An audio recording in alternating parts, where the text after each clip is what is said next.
Comenzamos la clase del día de hoy. Buenos días a todos, bienvenidos a una nueva clase de física correspondiente a la Escuela Técnica 36. En el día de la fecha lo que haremos será una clase de repaso. Quienes habla, Marcelo Tisclar, le da la bienvenida. Y luego comenzaremos a trabajar en un nuevo tema que es electrodinámica. Les pido por favor que registren su nombre y apellido, así como el curso al que pertenecen, de forma tal que quede un registro de las presencias ante una eventual circunstancia en que nos requieran algún reporte en esa línea de trabajo. Dicho todo esto, les doy la bienvenida y los invito a que compartamos pantalla con el objetivo de, bueno, primero, activar el título de la clase del día de hoy y luego centrarnos en nuestras consultas si es que las hay. Sé que seguramente va a haber algunos cuantos problemas respecto del uso del cálculo intensivo de física de segundo año. El cálculo vectorial es un fenómeno complejo que tienen que manejar a esta altura del partido, pero que bueno, les trae aparejado algunas dificultades. Así que nos vamos a limitar, como es un daño colateral, por llamarlo de alguna manera, lo que vamos a hacer es tratar de centrarnos en el caso más simple, es decir, en el caso de las fuerzas colineales, en el cual, ¿qué es lo que ocurre? Las sumas vectoriales se manejan como si fueran escalares. Entonces, esa línea de trabajo vamos a estar aplicando lo que sería ley de Coulomb o campo electrostático. Vamos a ver qué es lo que elijo para la próxima clase. Y en el mientras tanto, también lo que vamos a trabajar es con un problemita con un circuito con capacitores o condensadores, en los cuales ustedes van a tener que calcular la capacidad equivalente, la energía que se puede acumular en el capacitor, y bueno, y con eso ya estamos. O sea que tan simple como eso. Sin preguntas teóricas, simplemente ya van a poder contar y disponer de todo el material que consideren necesario, como siempre, para trabajar. No hay ningún tipo de limitación en ese sentido. Así que bueno, por supuesto sí, los problemas van a ser todos diferentes. ¿Por qué motivo? Porque lo vamos a hacer en base a su número de documento de identidad, como siempre también. Así que no, tampoco hay situaciones, digamos, catastróficas. No, podríamos hacer algún pentágono, tal vez, si les parece, un hexágono, con un hexágono, y en cada punto, en cada vértice le ponemos una carga eléctrica y vemos cómo se comporta. No, vamos a hacer limpio. Solo líneas, no líneas normales no, sino que van a ser colineales, ¿de acuerdo? Para simplificar. No me interesa evaluar su talento para el manejo de vectores, me interesa como que muestren sus conocimientos de física. Así que vamos a limitarlo en ese sentido para que no... Y vayan y reclamen a los profesores de segundo año los no saberes, porque ahora en cuarto la cosa se va a poner más picante, van a tener que estar permanentemente trabajando con esto. Así que más vale que este verano se dediquen a repasarlo o a aprenderlo según corresponda. Mis recomendaciones, si están en 0-0, hay algunos videos disponibles en mi canal de YouTube en el que explicamos todo lo que es la construcción del álgebra vectorial desde el punto de vista del uso de vectores, los principios de la estática. Así que mi recomendación es que una vez que terminemos con física de tercero, se pongan a mirar un poquitito de eso con una línea de trabajo que es ser sobrevivientes en estática el año que viene. ¿De acuerdo? Así que bueno, dicho todo esto, ya saben dónde buscar material cuando lo necesiten. Consultas, dudas, el silencio los condena, Bueno, veo que no hay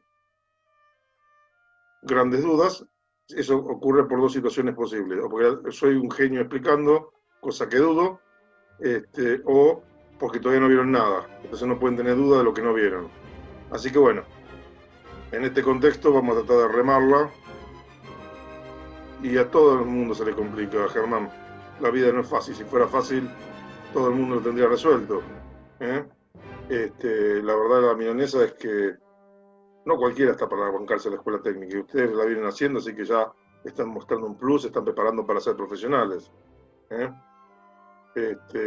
Con respecto a la polaridad, seamos más específicos, no hay ningún problema y tratamos de resolverlo.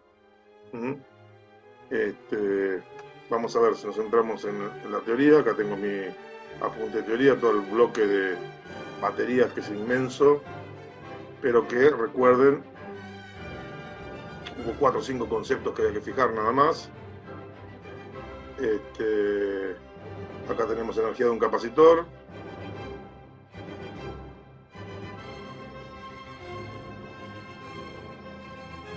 El capacitor es un aparato, tan simple como eso. Ese aparato acumula electrones, como si fuera una botella de gaseosa, solo que en la botella gaseosa guardamos gaseosa y en el condensador guardamos electrones. Y cuando lo necesitamos todos de golpe, hacemos como en la botella gaseosa, ¡blup!, los volcamos. Abrimos, el circuito está abierto, no puede salir, es como si tuviera puesta la tapa. Cuando le sacamos la tapa, salen todos los electrones y rapidito se ponen en funcionamiento. Descargan, pum, y se termina la historia. Piénsenlo de esa manera. ¿Qué más tenemos por allí? Entonces, el condensador o capacitor es un contenedor de electrones en el cual los tenemos listos para usar en un instante. Entonces, el periodo de tiempo es bastante limitado para su uso. Mientras que en el caso de la batería, donde hay transformaciones de tipo químico, ¿qué es lo que cambia? Lo que cambia es que en forma continua, a lo largo de un periodo limitado de tiempo, pero que es mucho mayor que el del capacitor, va haciendo esa provisión de electrones para que circulen. Que en realidad lo que está ocurriendo es que nosotros tenemos 2 capas. Utilizamos el circuito eléctrico ¿para qué? Para cerrarlo y que los electrones que están en una de las caras puedan pasar a la otra y se produzca un equilibrio. Que es lo que buscan todas las sustancias, equilibrio eléctrico. Y en ese recorrido a través de un conductor, lo aprovechamos como si fuera un agua. Piensen que los electrones se mueven como el agua. Entonces hay un concepto que se llama analogía hidrostática, que tiene un nombre raro y que asusta, pero que básicamente lo que quiere decir es que cuando hay algo de la electricidad que no entendamos mucho, pensemos que en lugar de electricidad corre agua, que es mucho más intuitivo para nosotros, y se va a comportar de modo parecido. ¿De acuerdo? Entonces, la botella de gaseosa sería el capacitor. Cuando nosotros lo volcamos, ¿qué hacemos? Lo mandamos a un nivel más bajo. Imaginen que tenemos todo un caño con un molinito por allí y termina en un balde. Así, ahí es donde bajan los electrones, al lugar de menor energía. En el caso de la electricidad sería la otra cara del condensador o capacitor. ¿Se entendió? Espero que sí. ¿Más dudas? Acá tendríamos un ejemplo. Este es un ejemplo muy básico. Acá tenemos algunos ejemplos interesantes, resueltos. Acá tenemos los conceptos de capacidad total en serie. Bien, no se olviden de esta expresión. Es muy, muy importante. Acá tenemos un ejemplo de 3 capacitores. En paralelo, se suman directamente. Y esto ahora vamos a descubrir que hay un fenómeno muy loco y muy lindo, en el sentido de que los capacitores se comportan al revés que los resistores.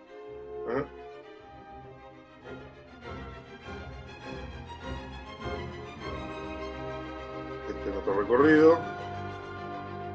Bueno, acá tendríamos en acción condensadores o capacitores para que veamos físicamente de qué se tratan.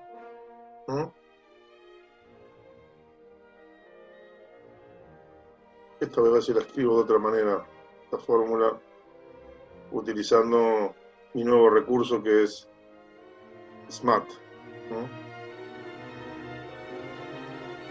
Acá ya está en acción.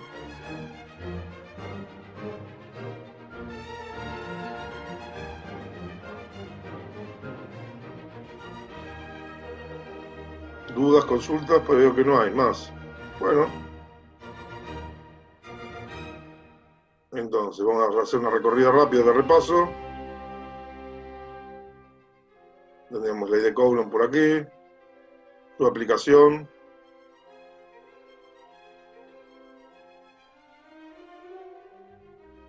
Constante de Coulomb en el vacío, 9 por 10 a la 9, Newton metro cuadrado sobre Coulomb cuadrado. Acá tenemos la expresión, por ejemplo. Acá tenemos cómo despejar. Estos ejemplos que tenemos acá, caso 1, caso 2, caso 3, son del estilo que vamos a tomar, algo parecido a esto. seguramente algo de este estilo, en el cual, por ejemplo, podemos pedir esta distancia o podemos pedir una carga con una cierta condición. Por ejemplo, yo podría pedirles que la relación sea, en lugar de que estas dos fuerzas, F2.1 y F2.3, sean iguales que la condición que yo les propongo, puede ocurrir que sean, por ejemplo, F2.1 sea igual en ese contexto y en ese momento a 3 veces F2.3 y hallar cuál es la distancia D para que esa condición se cumpla. Es, por ejemplo, una. Les cambia una condición y cambia un poquitito todo.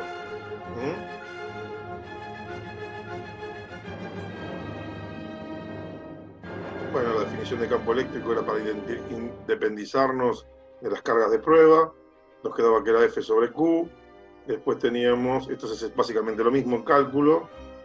Tenemos las líneas de campo. Las líneas de campo estaban involucradas en la interrelación cuando había más de una carga. Y por supuesto, en una sola carga podríamos pensar que se comportaba como el Sol si es una carga a la que llamamos positiva. Y sería como un agujero o un... ¿cómo se llama? El agujero del lavatorio donde se nos va el líquido. De la misma manera sería desde que pusimos el nombre de carga negativa. Potencial de un campo escalar es importante, que es trabajo sobre carga. Después más importante todavía es la diferencia de potencial. ¿Por qué motivo? Porque la diferencia de potencial implica, bueno, la superficie equipotencial también es importante, pero esa diferencia de potencial es lo que nos permite, de alguna manera, poner en la práctica el funcionamiento de los capacitores. Por eso después venimos y definimos lo que es la capacidad. La capacidad es la carga almacenada dividido la diferencia de potencial entre las placas. Bueno, acá tenemos caras planas y paralelas, es el ejemplo que usamos. Hay capacitores de otras modalidades, con otro tipo de relaciones geométricas, los hay esféricos, pero este me parece bastante piola, porque además en la práctica es el que más fácil se puede materializar. Normalmente una cinta, una hoja de aluminio, por ejemplo, imagínense por ejemplo el papel de cigarrillo, vieron que tiene una hojita de un lado totalmente metalizado y el otro lado tiene una hoja de papel. Eso, si nosotros lo enrollamos sobre sí mismo, es un capacitor a fin de cuentas. ¿Por qué motivo? Porque tenemos una sustancia, por supuesto no sé cuán bueno es el coeficiente epsilon del papelito que está en el papel de la hoja de cigarrillo. Pero sería cuestión de ver y probar. Pero ahí tendríamos de alguna manera una posibilidad interesante. ¿Por qué? Porque el papelito sería el material aislante. Entonces, en función de la permitividad de ese papel, es que tendríamos mayor posibilidad o menor posibilidad de almacenar electrones en ese aparato. Entonces, fíjense qué fácil que se puede llegar a fabricar, por supuesto, para comenzar a achicar los tamaños y que aumente la cantidad de cargas disponibles. Bueno, tenemos que mejorar las propiedades dieléctricas del elemento que va a separar las dos capas, o sea, tiene que aislar cada vez mejor y ser cada vez tener una permitividad menor. Acuérdense, la permitividad era la posibilidad de que pasen los electrones a través de la sustancia. Bueno, lo menos posible. Y acá teníamos los dos tipos de conexiones en serie paralelo. Y se nos terminó el tema, ya estamos. No hay más nada que decir. Nos quedaría únicamente el tema de energía, y en este caso de la energía, ¿se acuerdan que había una energía cinética que nosotros mencionábamos en el segundo año, que decíamos que era un medio de la masa por la velocidad al cuadrado? Bueno, la energía en un capacitor es un medio, en lugar de la masa, la carga, o la capacidad, digamos así. Para que sea más parecida, vamos a usar la ecuación de la capacidad. Y en lugar de la velocidad, la diferencia potencial al cuadrado. Y si lo ponemos a analizar y manipulamos lo suficiente, van a ver que hay una cierta relación, porque ambas son energías cinéticas a fin de cuentas. Porque es la energía que estamos almacenando de alguna manera dentro del capacitor y que estamos en condiciones de liberar. Entonces, sería entonces un medio de la capacidad por la diferencia potencial al cuadrado. Y después, por supuesto, con las relaciones y las definiciones, podemos obtener que es Q, la carga al cuadrado dividido la capacidad, todo sobre 2, o la carga por la diferencia potencial, que es a la cual me estaba tentando de de mencionar, que de alguna manera también podríamos pensarla como la carga, fíjese, con la masa y el potencial ahí, no tanto como la velocidad, sino como el doble de la altura, una cosa así. Pero bueno, no simplifiquemos. Algunas características de los dieléctricos que describimos, y bueno, y el concepto de batería que hemos estado utilizando, que es simplemente para entender de qué estamos hablando. Nosotros no nos vamos a meter en el tema de batería mucho, simplemente lo vamos a tener como proveedor de la diferencia potencial, y nada más. Pero bueno, acá tienen todo un montón de características que tienen que ver con entender el tema de moda, que es los tipos de batería que se están utilizando, porque nuestra vida está asignada por la electrónica. Por ejemplo,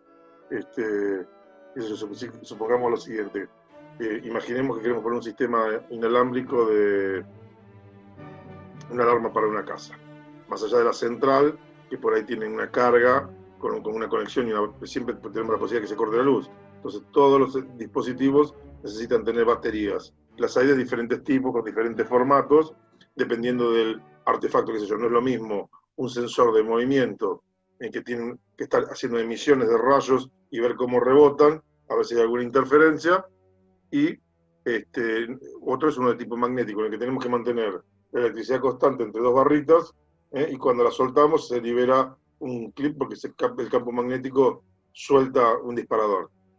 Un campo magnético, las fuerzas de Coulomb de alguna manera las aparecían en nuestro caso con los campos electrostáticos. Pero también tenemos otros campos parecidos, que son los campos magnéticos y los campos electromagnéticos, que son más bien descritos por las leyes de Faraday. Pero nosotros no nos vamos a meter en ese tema. Creo que con corriente continua tenemos más que suficiente como para ejercitar la comprensión del tema, porque es análogo, si bien tiene más complejidad, porque la corriente alterna son todos campos, todo en el campo vectorial. Imagínense, si no pueden con la ley de Coulomb, con los vectores tan básicos, acá estaríamos permanentemente trabajando con vectores que están cambiando de posición, con lo cual no quiero meterme demasiado a fondo porque estaría complicándoles demasiado la vida a ustedes. Así que bueno, acá tendríamos todo el detalle. Acuérdense que en el apunte, todos los que estaban en colorcito negro es lo que tienen que leer respecto a las baterías, y el resto en rojo lo leen si tienen ganas. Está pensado para que leyéndolo en negro alcance para entender, y lo que está en color rojo, acá vamos a ponerle que ignore, lo que está en color rojo pueden saltearlo, que no les cambia la comprensión general, más limitada por supuesto, pero nos da una panorámica. Y ahora sí, nos estamos metiendo de lleno en nuestro tema del día de hoy, que sería electrodinámica. ¿Y cuál sería la diferencia fundamental entre la electroestática y la electrodinámica? Porque en realidad también había cargas que se movían. Acuérdense cuando cerrábamos el circuito del capacitor y encendíamos durante un periodo de tiempo limitado, con muchísima intensidad al principio, y después iba bajando hasta que se apagaba lentamente. Marco Galuzzi está aprendiendo a dibujar. Me alegro mucho, Marquito, y también aprendiste a borrar, así que muy bien. Esto es bueno porque muestra que tenemos recursos que no están disponibles en otras aplicaciones para poder trabajar. Así que cuando hay alguna duda, fíjense que ustedes por sí mismos pueden marcarme alguna duda que tengan en lo que están viendo, como para que la pueda visualizar y centrarme. Entonces acá estamos aprovechando para ver que se puede usar este recurso de una manera más que positiva. Por el otro lado también sepan que si haces algunos boludeces puedo desconectarlo también, ¿no? Entonces yo cuento con ese recurso que es desconectar a quien sea. Ahí sigue exagerando, Marquito, porque el tema es que esas curvas, fíjense, vamos a tener que hacer un par de calitecnios, ¿no?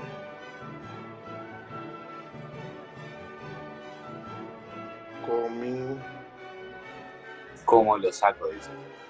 Como lo sacas, tenés que borrar. Eso tenés que borrarlo, ahí está. Y después lo que fíjate que tenés que salir de la parte que te estás escribiendo. Hay un lapicito en una de las barras y tenés que sacarlo. Y lo que vas a tener que hacer es lo mismo que yo, ponerte a practicar, hacer calitecnos con el mouse, porque estamos en el horno todos de acá, nos cuesta, esto es un nuevo mundo, esto de escribir con el mouse. Prefiero escribir con la verdad, con la pantalla táctil. Lo que pasa es que tengo armada y muestro, bueno, con el teléfono es más duro todavía, con la pantalla, porque uno a veces toquetea sin darse cuenta y aparecen estas cosas, pero relájense, no hay ningún problema. Me resulta más cómodo escribir más que con el mouse, con el dedo.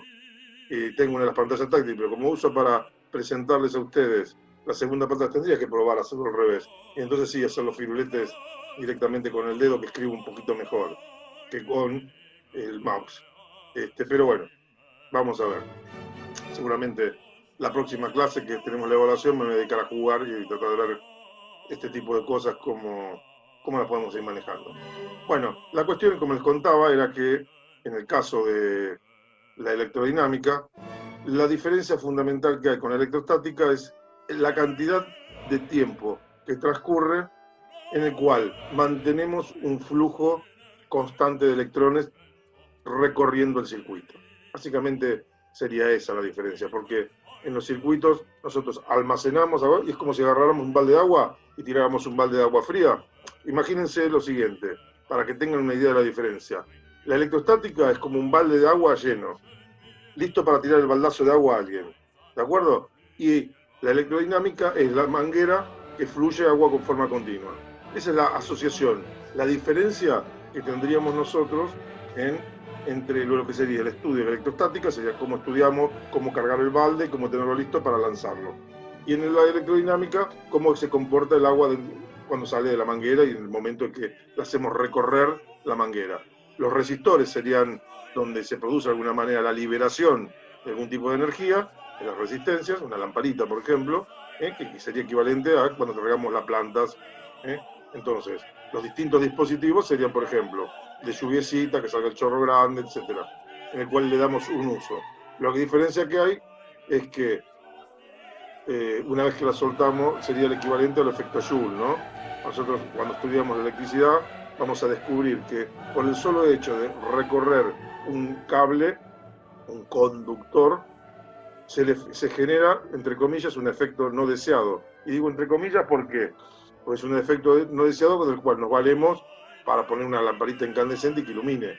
Transformamos la energía eléctrica en energía lumínica, en energía calórica. Entonces nos aprovechamos también de esos recursos. Con lo cual no es un efecto tan negativo. Sí se nos complica cuando trabajamos con circuitos eléctricos, usamos la electricidad para otra cosa y ahí se nos pudo el rancho. ¿Por qué? Porque los circuitos se empiezan a recalentar por la cantidad de electrones que pasan y pasan y pasan y pasan, y entonces ya no podemos miniaturizar más los circuitos electrónicos por ese motivo. Bueno, Joaquín. Está cargando, Joaquín, lo hablé al principio, pero no importa, te lo cuento de nuevo. Electrostática. Dentro de la electrostática va a haber un circuito con capacitores conectados en serie, paralelo, todo mezclado, y ustedes van a tener que calcular la capacidad equivalente, por ejemplo, y la cantidad de energía que se puede almacenar en el circuito y en alguna de las partes, puntualmente. Y luego, un segundo problema en el que tenemos que aplicar o la ley de Coulomb para calcular alguna fuerza, alguna carga o algo por el estilo, o algún campo eléctrico. Lo más probable es que trabajemos sobre Coulomb. Pero básicamente son estos temas. Sin volvernos locos con la parte vectorial, concentren su energía en líneas, es decir, las fuerzas van a ser colineales. ¿De acuerdo? De modo tal que el comportamiento vectorial coincide con el comportamiento de las magnitudes escalares. Acuérdense, magnitud escalar, si yo te digo, ¿cuál es la altura de una puerta? Y vos me decís 2 metros, es una magnitud escalar. ¿Por qué? Número más una unidad de medida. Una escala. Por eso, magnitud escalar. Un vector implica 4 parámetros. Punto de aplicación, dirección, sentido y magnitud. 4 temas. ¿De acuerdo? 4 parámetros que te escribimos. Por ejemplo, la velocidad es una magnitud vectorial. Si yo te pregunto cuál es la velocidad de un vehículo, vos me tenés que decir el vehículo que va de Buenos Aires a Mar del Plata, ahí tenemos fijado un punto de aplicación, Buenos Aires. Dirección, Buenos Aires-Mar del Plata unidas con una línea recta, y el sentido de Buenos Aires hacia Mar del Plata, la flecha apuntando a Mar del Plata. Y la magnitud, 80 km por hora. Si yo te digo rapidez, es una magnitud escalar, es 80 km por hora. Ok, así que ahí estamos. Bien, sigamos avanzando. Entonces, vamos a tratar de leer la definición de esta rama de estudio de la física, que tiene que ver con la electricidad, y especialmente de la electricidad en movimiento. Y entonces se dice electrodinámica. Se denomina así a la rama de la electricidad que abarca los fenómenos de cargas eléctricas en movimiento. La electrodinámica aparece virtualmente con la creación de las primeras pilas eléctricas, de Daniels y de Volta. Claro, es decir, cuando se reinventan, porque acuérdense, las baterías, nosotros que estudiamos es corriente continua, la misma corriente que funciona, con la cual hacemos funcionar a las computadoras. Las computadoras funcionan con corriente continua, ¿de acuerdo? Entonces es importante tener esto presente. Profesor, que mi control remoto es un fenómeno electrodinámico, ¿o no? Un control remoto no sé qué sería. Pero sí, mi control remoto es de tipo óptico. Vos tenés alguno con ruedita. ¿Qué? El que tiene, ¿viste la bolillita?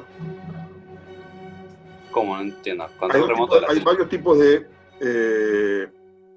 sí, yo tengo el que tiene si la vos tenés un mouse como el que tengo yo, que es de tipo óptico, de la lucecita, los fenómenos son diferentes.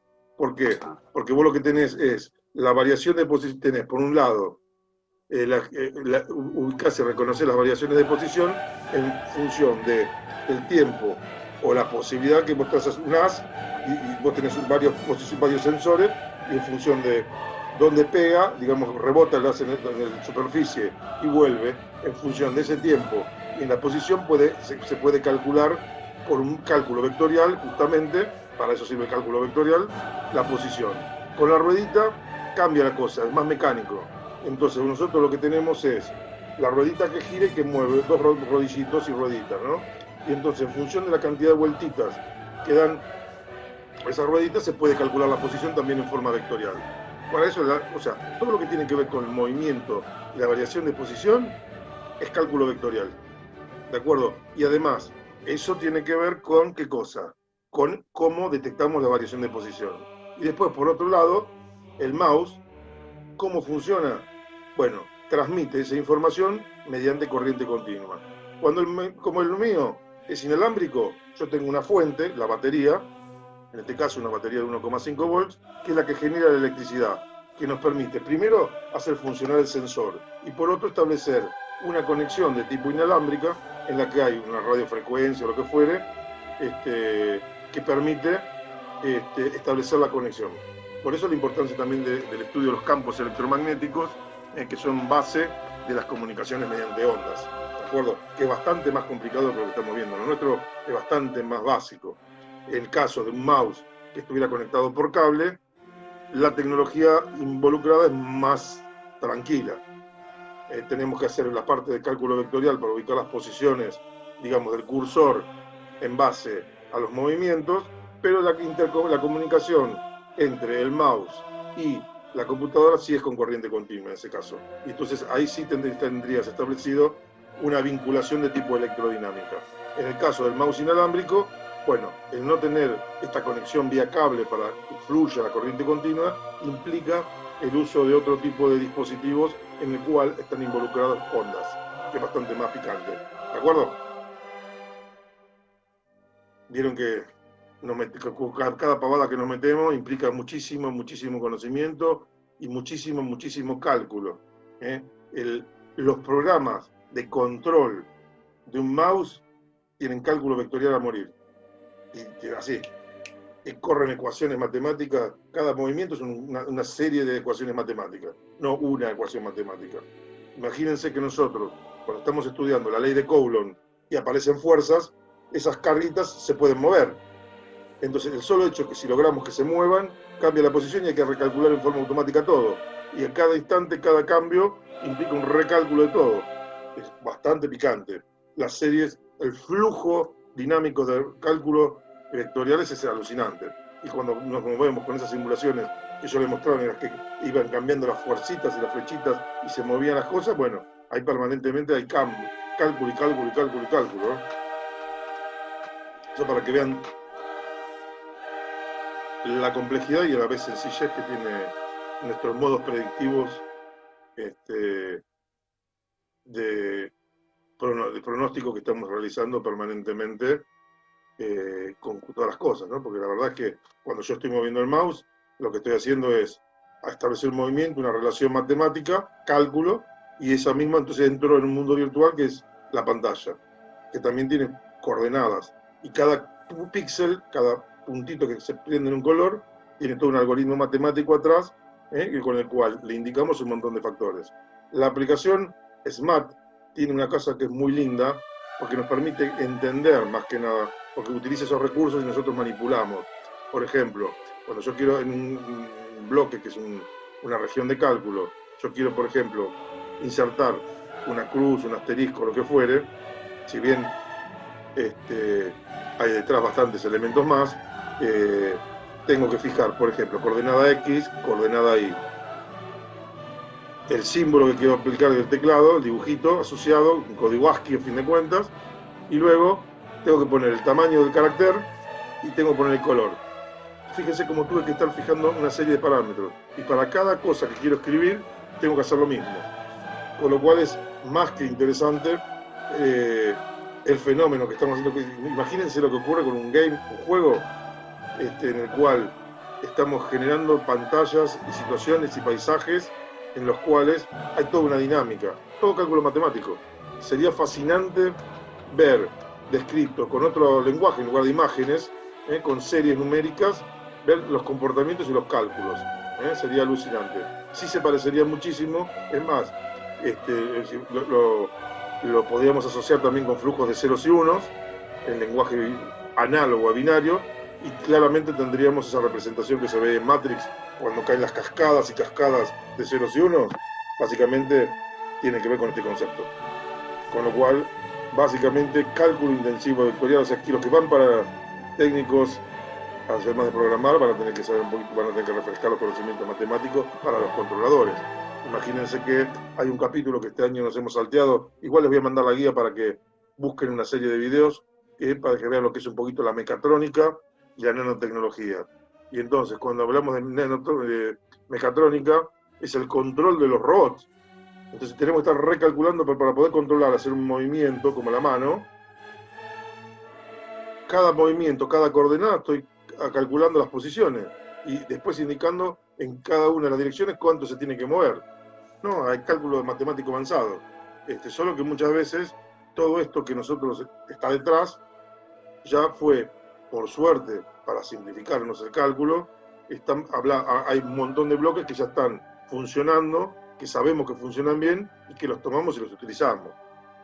Y ahí es donde empezamos a ahorrar y entonces empieza a tener sentido la programación orientada a objetos. ¿Por qué? Porque hay un objeto que ya calcula una cosa, otro objeto, y entonces empezamos a combinar objetos, manipular los objetos y se nos simplifica un poco conceptualmente la cosa. Así que bueno, volvamos a la electrodinámica, que tiene que ver con, vamos a ver qué es la corriente eléctrica. Se define a la corriente eléctrica como el movimiento de las cargas en un conductor. Es decir, cuando tenemos carguitas eléctricas se mueven, hay corriente eléctrica. Y ahora lo que vamos a definir es otro concepto que es fundamental. Intensidad de corriente eléctrica. ¿Qué es? Y esto es muy, muy importante, porque la corriente eléctrica es anárquica. Es anárquica. No podemos medirlo. ¿De acuerdo? A la intensidad de corriente eléctrica sí. ¿Por qué? Porque definimos a la intensidad de corriente eléctrica como la cantidad de cargas, y acá este dibujito es bastante representativo, que fluyen, en realidad no fluyen por dentro, ojo, este gráfico puede ser engañoso. Están esas carguitas que ustedes están viendo con los signos negativos, están sobre la superficie del conductor. Siempre están sobre la superficie del conductor. No están dentro del conductor. Sin embargo, la intensidad de corriente eléctrica se define como la cantidad de cargas que pasan por esta sección delta S en un lapso de tiempo. Y ese tiempo es un segundo. Entonces se define la unidad de medida de la intensidad de corriente eléctrica, a la que llamamos amper, como Coulomb dividido segundo. Y le representamos a la intensidad de corriente eléctrica con un dibujito de estas características. Decimos entonces que, coma, ahí está, nos faltaba una coma por ahí, así que corregimos. Hemos definido bastantes conceptos. Y la fuente electromotriz, la batería, es un ejemplo, es todo agente, todo artefacto capaz de producir corriente eléctrica. Una batería, durante cierto tiempo un capacitor. Lo que pasa es que el cierto tiempo, fíjense, es muy pequeñito para el caso del capacitor. Entonces, no es una fuente electromotriz, porque ¿qué dice la definición? Durante un periodo de tiempo más o menos prolongado. Entonces, básicamente, baterías.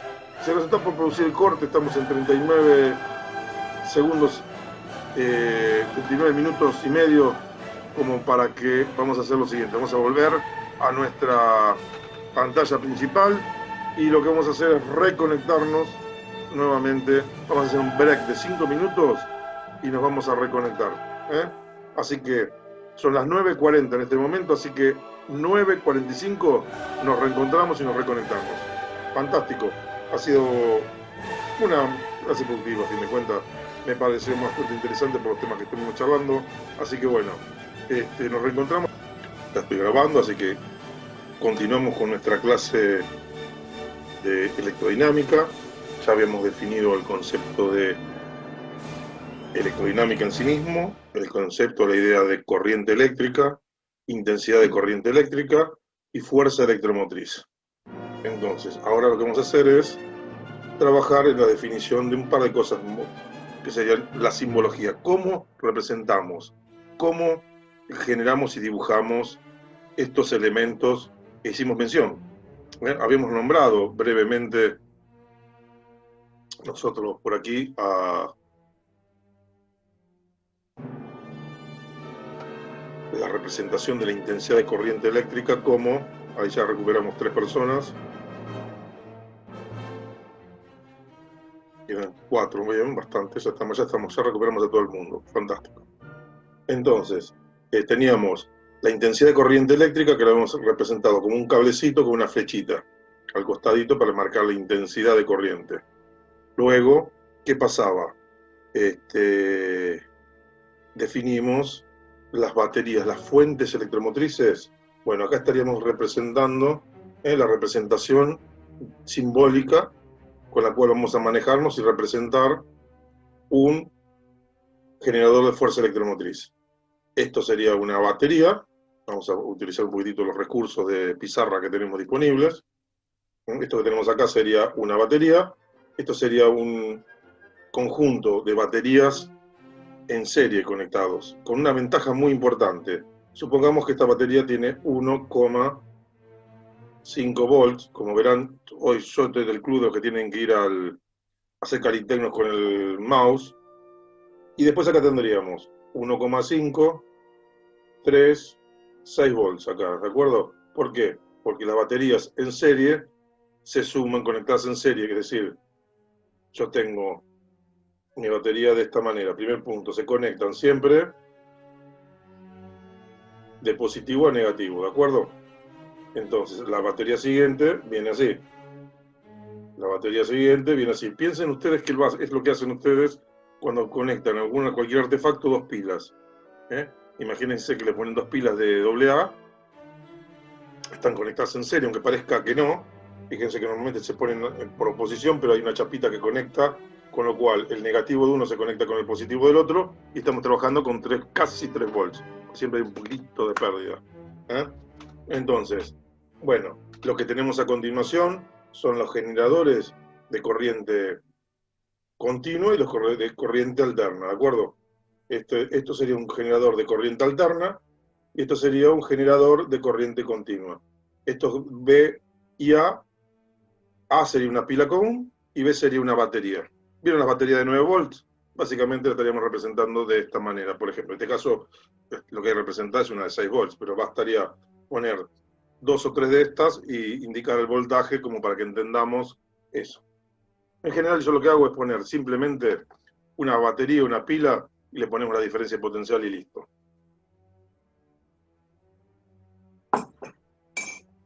Así que bueno, en marcha. Y ahora viene uno de los temas más importantes, el concepto de resistencia eléctrica, que es un poquito raro. Y vamos a tratar de ver de qué se trata.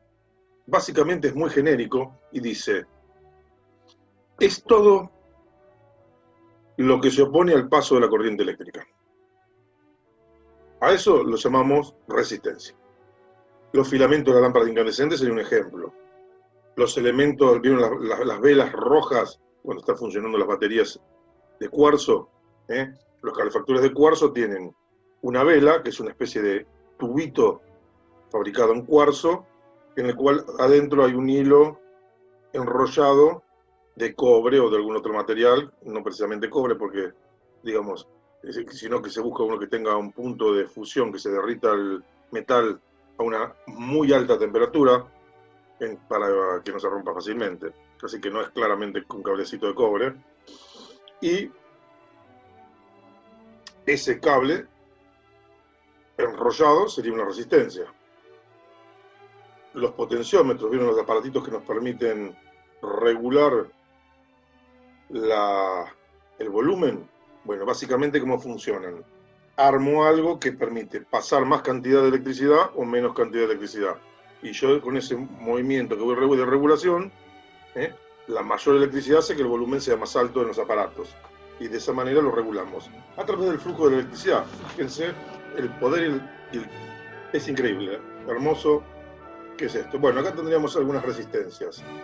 Lo que tenemos a la izquierda es el símbolo que vamos a estar utilizando permanentemente, que es la resistencia, una resistencia fija. Cuando le ponemos la flechita tenemos una resistencia variable, sí vamos a usar algunas, pero muy poquitito. Y por último, caja de resistencias que nosotros en la práctica, para nuestras pequeñas ejercitaciones, no vamos a estar trabajando sobre las mismas. Borro la pizarra, avanzo un poquito más, y acá nos metemos en ver cuáles son las propiedades de la resistencia. Y acá nos encontramos y vemos de qué dependen. Para ello, antes de seguir metiéndome en esta expresión, me voy a ir a un par de simuladores que ya tengo preparados por aquí, que serían los que me permiten, de alguna manera,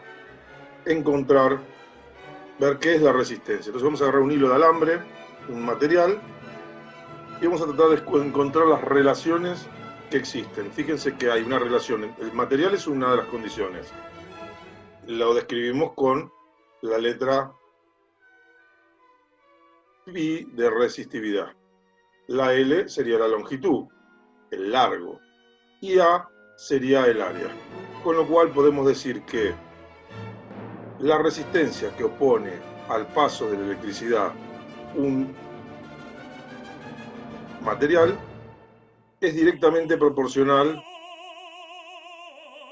a la longitud e inversamente proporcional a la superficie de la sección. Es decir, cuanto menor es el área del cable, mayor es la posibilidad de flujo de electrones.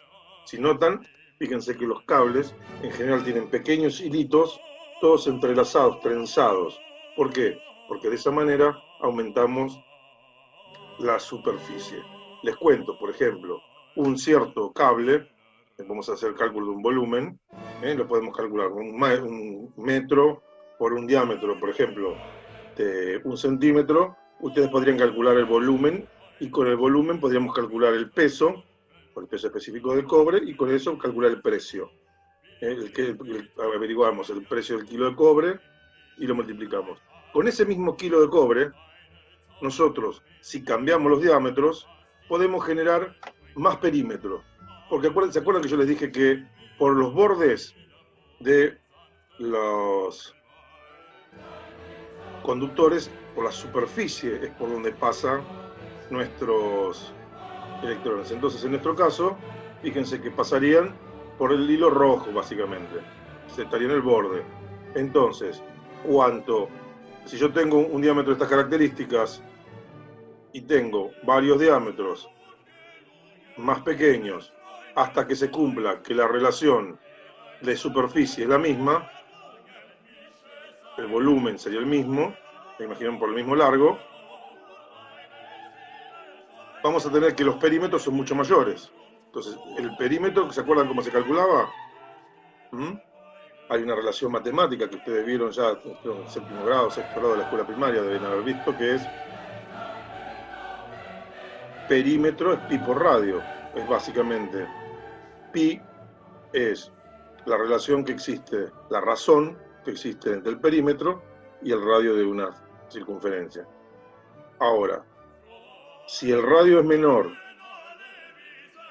el valor de pi es constante, fíjense que multiplicándolo hasta obtener el mismo volumen equivalente, la misma superficie, o sea, yo podría agarrar y decir, por ejemplo, ¿cuál de estas dos superficies transmite más electricidad? Y claramente la más grande, pues tiene un perímetro más grande. Ahora, si yo busco generar circunferencias de un tamaño menor hasta completar la misma superficie, voy a encontrar que el perímetro de este segundo bloque es más grande y por eso va a fluir más corriente eléctrica. Así que bueno, cuanto menor es el diámetro y mayor es la trenza de cables, mayor es la cantidad de electricidad que pasa. Pero lo que vamos a ver es la propiedad resistividad, que yo la puedo aumentar o disminuir, y fíjense que es directamente proporcional. ¿Qué ocurre? Depende del material. Es una propiedad que describe el material. Cada material, cada elemento de la tabla periódica tiene su resistividad propia. Los mejores conductores son los materiales, y ahora van a ver cómo se empieza a relacionar. La física y la química están todas muy interrelacionadas. Upa, perdí la tabla periódica, esperen un segundo. Acá estaba. La tabla periódica, vamos a encontrar un montón de elementos en esta zona. Por ejemplo, el cobre, el zinc, el níquel, son muy buenos conductores. La plata, el cadmio, el platino, el oro. Fíjense que en este sector se encuentran los mejores conductores, que tienen características particularmente semejantes. Es decir, en cada columna tenemos las mismas propiedades. ¿Por qué? Porque los electrones de valencia del último orbital son básicamente los mismos. Entonces, si analizamos el caso del cobre, el paladio y el platino, bueno, tienen comportamiento. Fíjense, el cobre, la plata y el oro están dentro de la misma línea, dentro de la misma columna. Y eso genera, y no por casualidad son los mejores conductores. Fíjense que el cobre lo utilizamos para el transporte masivo por una cuestión de precios, ¿no? Cuanto más arriba están en la tabla periódica, menos electrones tienen y es más fácil encontrarlo en la naturaleza, porque tardan, digamos, todas las sustancias se degradan a fin de cuentas. Pero las que están en la tabla de elementos, en general, hasta el elemento 92, que lo encontramos en la naturaleza, son lo suficientemente estables como para, digamos que su vida es relativamente amplia, digamos así. En el caso puntual de estos elementos que tenemos en la columna número 11 de la tabla periódica, fíjense que son los componentes por excelencia para el manejo de electricidad. Las llaves, en general los cables, los conductores son de cobre. En las llaves, los contactos, las buenas llaves, no usan cobre, sino que usan plata. O en general, o sea, lo que se está usando es una aleación que está bañada en plata. ¿Por qué? Porque la plata, que es un muy buen conductor, la tenemos en la capa superficial y esa es la que nos generaría un mejor flujo de corriente. Y en los circuitos, dentro de las computadoras, los circuitos están hechos con láminas de oro. Entonces fíjense que no por casualidad estos son los mejores conductores. Después el zinc, cadmio, a los costados no son tan buenos conductores. Conducen electricidad, pero la verdad es que en este sector es donde tenemos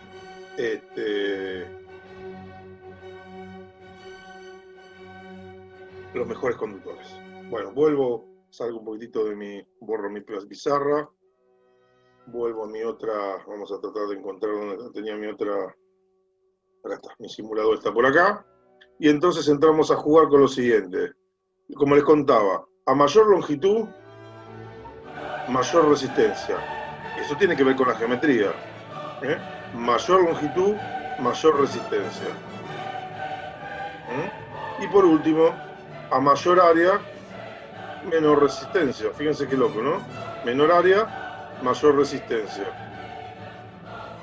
Inversamente proporcional. Mayor superficie, menor resistencia. Entonces, esta sería un poco la relación. Estas son las propiedades. ¿Cuáles son los que tienen mejor permitividad?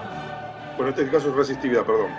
Mayor resistividad, todos los elementos que están lejos de los metales y que no son sales solubles, ionizables, digamos. Todos los elementos ionizables son buenos conductores. Entonces, un buen conductor que tiene una resistividad muy pequeña. Cobre, plata y oro tienen baja resistividad, ¿de acuerdo? De las más bajas resistividades. Y en la tabla periódica, la resistividad baja hacia abajo. Pregunta ¿por qué? Vamos a charlar un poquitito. Si nos miramos por acá y nos fijamos en el caso del cobre, vamos a ver, en la parte de arriba tengo las características, las propiedades. Fíjense que cómo son los orbitales. El orbital que tenemos por acá tiene un elemento. Vamos a ver la plata. El orbital tiene un elemento. Y vamos a ver el oro. El orbital tiene un elemento. Ahora, ¿por qué es mejor conductor el cobre, el oro que la plata y la plata que el cobre? Porque en función de su ubicación, la energía que liga ese último electrón al núcleo, eléctricamente, está más lejos, entonces es más débil. ¿Se acuerdan la ley de Coulomb? Que teníamos las fuerzas atractivas, en las cuales teníamos una fuerza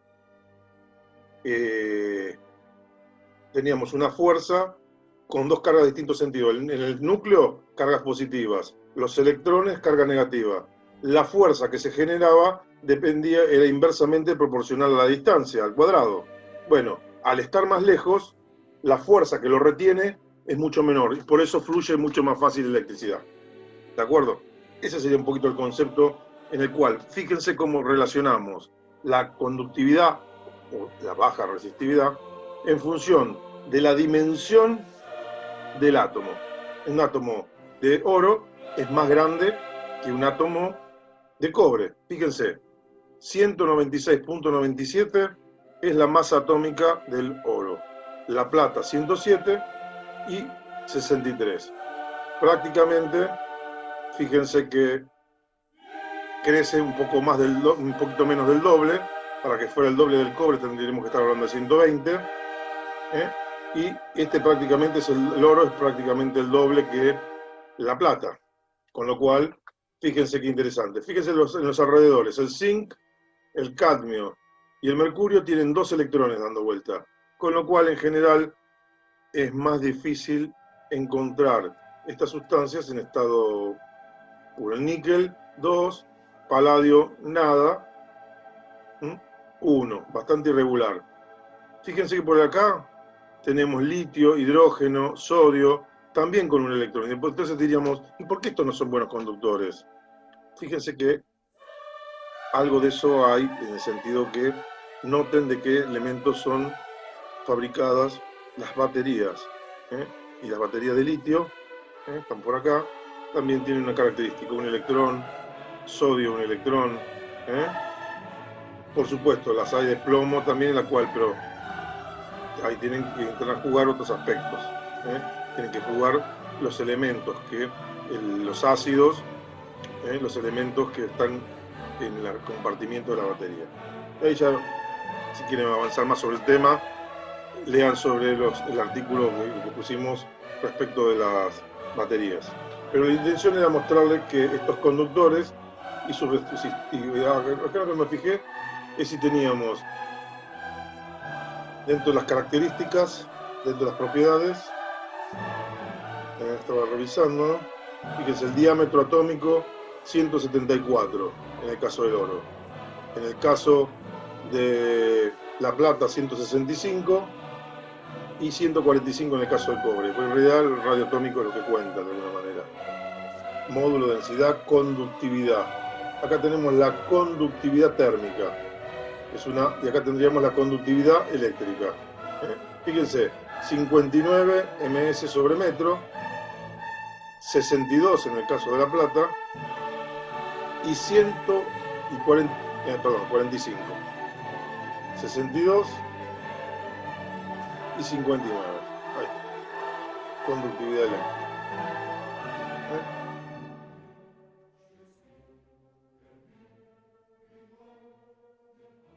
Podríamos buscar otras sustancias, pero fíjense, el zinc, estábamos hablando del orden de 50 y pico, 17. También hay otro aspecto que es importante, la maleabilidad para estampar. Por ejemplo, el caso del oro tiene un punto de fusión relativamente bajo. Fíjense que nuestro punto de fusión es 1064 grados, en la plata el punto de fusión es 961 grados, temperaturas importantes, el cobre 1084.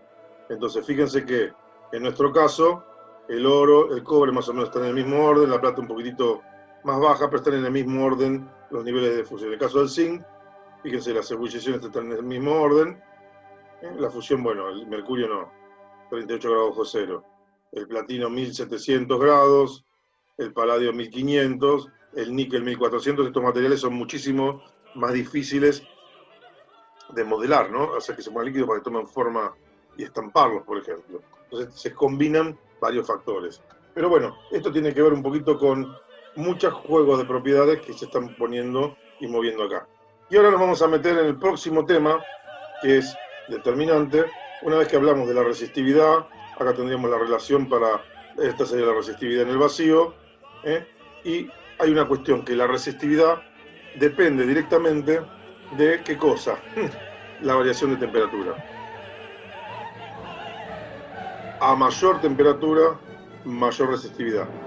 Por eso, vieron cuando se habla de los superconductores y se habla de las temperaturas que están cerca del cero absoluto, en el orden de 2 grados Kelvin, es decir, en el orden de 269 grados bajo cero, Celsius. Es porque a menor temperatura, fíjense que esta parte de este término se hace prácticamente cero, y nos queda que la resistividad del material es prácticamente la resistividad como si fuera el vacío. Que por supuesto la resistividad tiene un valor, ¿no? Y fíjense que tiene que ver con la temperatura absoluta. Esto está relacionado al coeficiente alfa, es 1 sobre la temperatura absoluta. 1 sobre 273. Para, por supuesto, la resistividad en el vacío, ¿no? La resistividad específica, 0. Con lo cual, nos metemos en la ley de Ohm, que es esta resistividad, este flujo de la electricidad, cumple con una relación, depende de la diferencia de potencial que hay, depende de la resistencia y depende de la intensidad de corriente eléctrica. Y esto está relacionado con la ley de Ohm, que dice que la diferencia de potencial es directamente proporcional a la intensidad de corriente. Y la constante de proporcionalidad, en nuestro caso, es la resistencia R. Y acá, esto que tenemos por acá, básicamente es un circuito básico en el que medimos entre dos puntos su diferencia de potencial, fluimos una intensidad de corriente eléctrica y sabemos que se cumple esta condición que yo decía. La diferencia de potencial es directamente proporcional a la intensidad de corriente eléctrica. e inversamente proporcional a nada, y la constante proporcionalidad de la resistencia. Y ahí nos metemos en el otro simulador. Vamos a venir a este segundo simulador, no, a este que está por acá, y en el que vamos a encontrar la relación que hay. Fíjense, si yo aumento la diferencia de potencial, fíjense cómo aumenta la intensidad de corriente. Ahora, bajo el potencial, baja. Ahora, ¿qué pasa con la resistencia? Si aumento, en fin de cuentas, cambio el material, por ejemplo, y mantengo la distancia, lo que aumento es la resistencia. Al aumentar la resistencia, disminuye la intensidad de corriente. Esto es lo que estaría ocurriendo, de forma tal que siempre se produzca que hay una constante, que sería la diferencia potencial, que no tiene que ver con el conductor.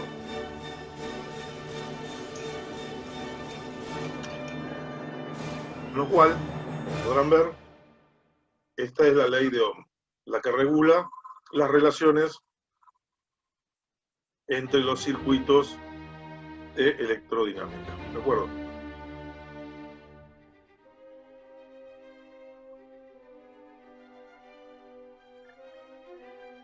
Fíjense, ¿qué es lo que pasó acá?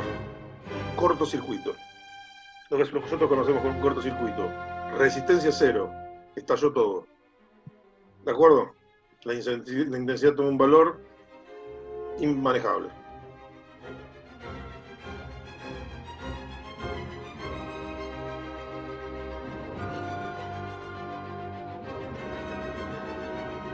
Por supuesto.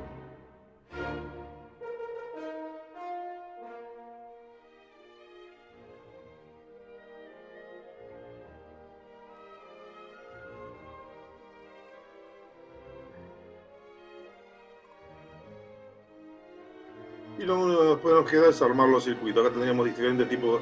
Este sería un tipo de resistor, este sería otro símbolo de resistor. Los cables, en general, nosotros los alambres, lo que vamos a hacer, vamos a suponer que son conductores perfectos, que no generan resistencia. Sí, los puntitos negros tenían que ver con la cantidad de cargas.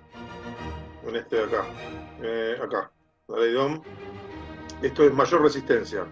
Mayor puntitos negros, mayor resistencia. Fíjense. Es como si le pusiéramos piedras en el camino a la electricidad para que pase. Igual fíjense que nunca hay una situación perfecta, siempre te deja algunos puntitos.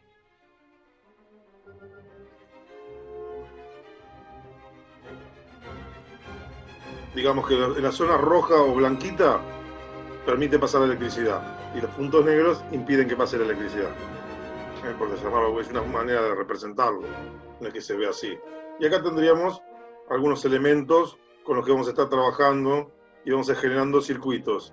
Fíjense, una moneda, es un metal, entonces vamos a empezar a estudiar una goma, un clip, un billete de dólar, los de peso funcionan igual, un perro, entonces vamos a ver la mano, cómo funcionan los circuitos y vamos a ir estudiándolo poquito a poquitito.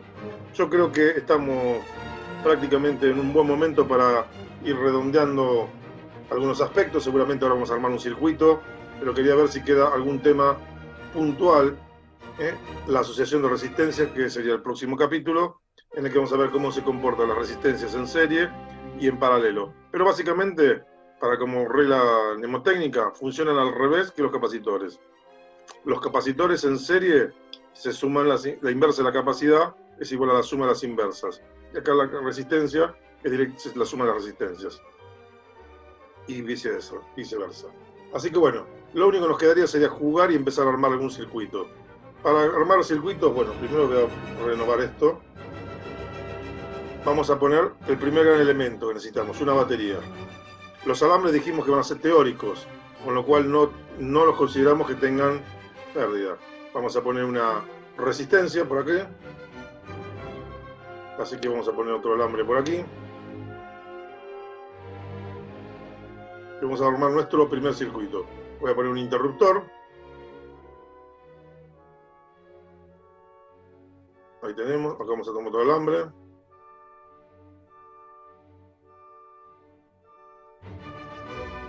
Y ahí estaríamos armando nuestro primer circuito. Vamos a armar otro grafecito por acá.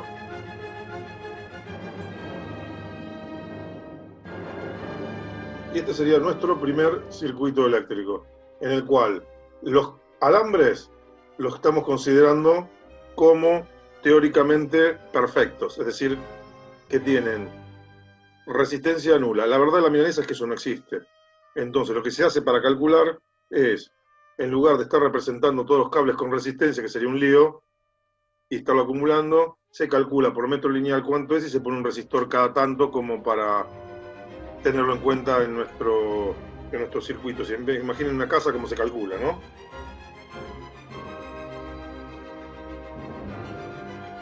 Con lo cual acá estaríamos en presencia de nuestro primer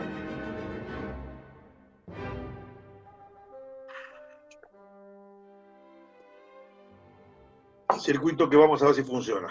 Y para eso lo que hacemos es, bueno, la idea era abrir el circuito y mostrar el flujo de corriente. Esto sería una representación realista de lo que estaríamos representando.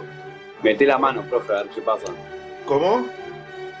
Vamos a poner una mano. No pasa nada. Ahora vamos a ver. Acá tendríamos la representación convencional. Sería este estilo. Acá, este es el flujo real. Cómo se mueven los electrones. Este sería como lo representamos nosotros. De positivo a negativo. Luego lo que vamos a hacer es poner algunos valores. Acá ponemos las referencias. Fíjense que estamos jugando un poquitito acá podríamos notar lo siguiente. La diferencia de potencial entre este voltaje y este valor de acá tiene que ser lo mismo que la batería que tenemos arriba. ¿Por qué? Porque no hay ninguna otra resistencia dando vueltas. Acá podemos utilizar un sistema, este es como lo vamos a estar dibujando nosotros. Nuestra batería, esto es una lamparita, un resistor sería de este estilo, y vamos a estar jugando un poquitito. Ahora vamos a volver a nuestro sistema, vamos a interrumpir nuestro circuito, perdón, ahí no, acá, abrimos nuestro circuito, y lo que vamos a hacer es lo siguiente. Vamos a cortar acá un poquitito, cortamos acá y vamos a eliminar este objeto que tenemos ahí. Lo eliminamos y como veo hay varios tortuosos. Vamos a poner la mano. A ver qué pasa con la mano. Cerramos el circuito.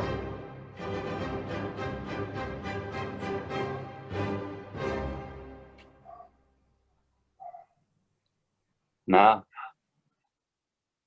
¿Qué esperaba? ¿Que se quemara? ¿Algo pasa o no pasa? Un poquitito pasa el flujo, muy poquitito, en general. Para que tengamos una patada que no funcione, ¿qué tiene que ocurrir? Lo que tiene que ocurrir es que cerremos el circuito, porque acuérdense que nosotros tenemos parte de nuestro cuerpo que es como muy buen conductor. Los huesos son de calcio, el calcio es un metal, pero además tenemos mucho fluido, y esos fluidos son ionizables, por eso nosotros somos conductores y podemos mandar una descarga a tierra.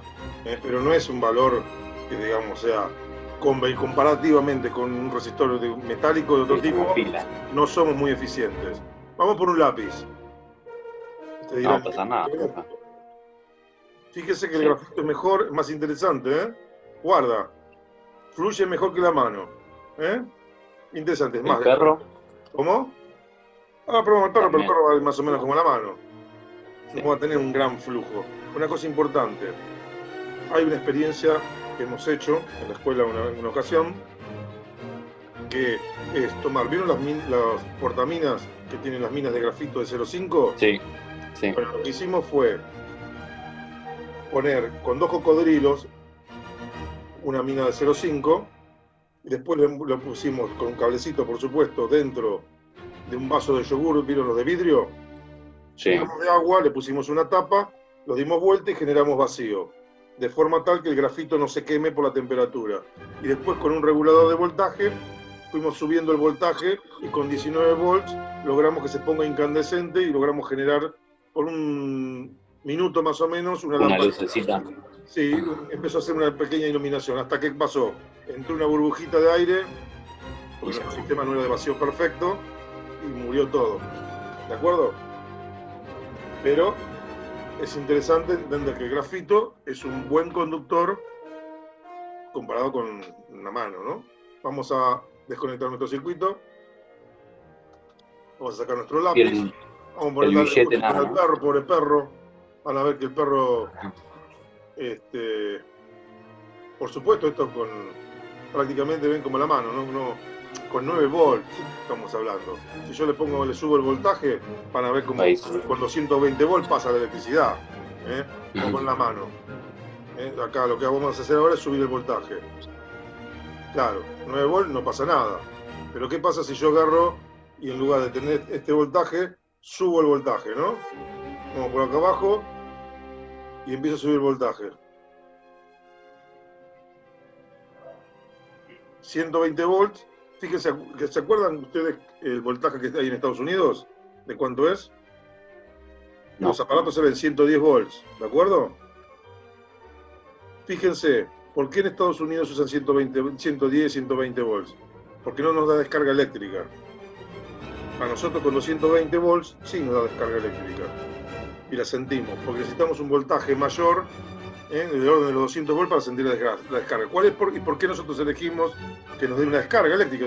¿Qué somos boludos? No, lo que pasa es que a mayor diferencia de potencial es más barato trasladar la electricidad. Por eso las decisiones que se toman de carácter económico, ¿de acuerdo?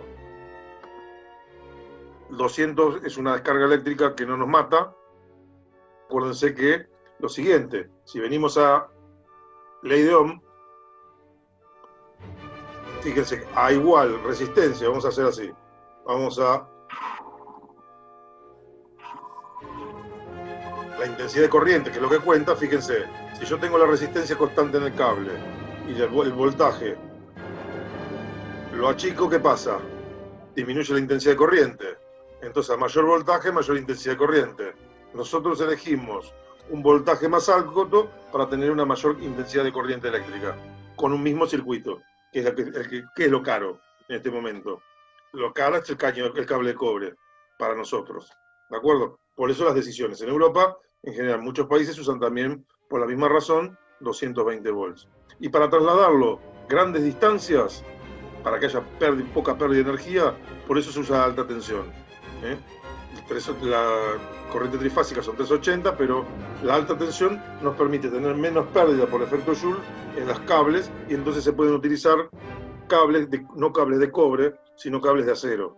Al tener muchísima diferencia de potencial, ¿qué pasa? Venimos por acá y las longitudes son muy grandes, las áreas son muy constantes, pero nuestra resistencia es pequeña, aunque nuestra resistividad sea mayor.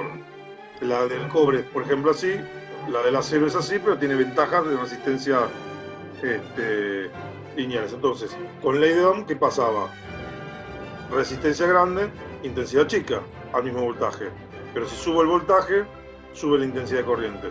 Y por eso hacemos el traslado con cables de acero que son mecánicamente más resistentes y para las altas tensiones se la bancan y no se rompen entre las luces, ¿no?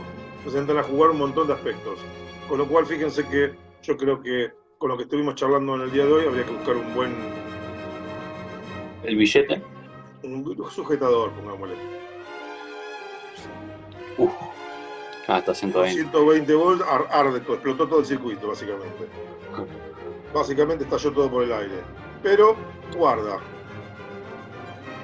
Si le ponemos un 1,5 volts, bueno, ahí me tranquilicé, ¿no? Fíjense que es un conductor importante. Vamos a parar la pelota un poquitito, vamos a eliminar esto, vamos a poner el billete, vamos a ver qué pasa con el billete. No creo que sea muy buen conductor. 0,5 volts, no pasa absolutamente nada. Papel prácticamente. Sí. Es un buen aislante. 120 volts no mosquea. Como la mano humana. La goma de lo mismo, es más, le tendría que costar más todavía. Fíjense el número, acá tengo con valores. Un número inmenso, este número cuando era, también un número inmenso, lo mismo. La moneda andaría bien. manera cero resistencia, como el clip. Por eso muchas veces se pone una monedita. ¿Vieron cuando tenemos problemas ¿vieron cuando una lamparita no llega al fondo? Hay más de un loco que ha puesto la moneda de 1 centavo en el fondo. Cuidado cuando está puesto vertical, con mucho cuidado. Ponemos la lamparita y cerramos el circuito con la monedita de cobre. Acá entienden por qué, porque es un muy buen conductor. Así que bueno, yo creo que vamos a parar por hoy.